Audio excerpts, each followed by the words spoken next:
তাপমাত্রা ২৬ থেকে ৩৪ degree Celsius, হালকা গরম ও কিছু জায়গায় দমকা হাওয়া। চট্টগ্রাম বিভাগ মেঘলা আবহাওয়া, কিছু এলাকায় বৃষ্টি বা বজ্রসহ বৃষ্টির সম্ভাবনা, তাপমাত্রা ২৫ থেকে ৩২ ডিগ্রি সেলসিয়াস।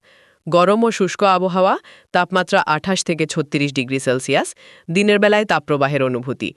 খুলনা বিভাগ আংশিক মেঘলা, গরম আবহাওয়া, তাপমাত্রা ২৭ থেকে ৩৫ ডিগ্রি সেলসিয়াস। মাঝে মধ্যে বৃষ্টি বা বজ্রসহ বৃষ্টি, তাপমাত্রা ২৪ থেকে ৩১ ডিগ্রি সেলসিয়াস।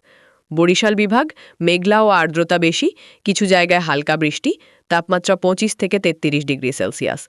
রংপুর বিভাগ আংশিক মেঘলা, হালকা বৃষ্টি হতে পারে, তাপমাত্রা ২৫ থেকে ৩২ ডিগ্রি সেলসিয়াস। ময়মনসিংহ বিভাগ মেঘলা, বজ্রসহ বৃষ্টির সম্ভাবনা, তাপমাত্রা ২৫ থেকে ৩৩ ডিগ্রি সেলসিয়াস। সারসংক্ষেপে দেশের জায়গায় গরম ও আংশিক মেঘলা, সিলেট, চট্টগ্রাম, ময়মনসিংহে বৃষ্টির সম্ভাবনা বেশি, রাজশাহী ও খুলনায় বেশি গরম। এই তো পুরোটা পড়ে শোনালাম, ঠিক আছে?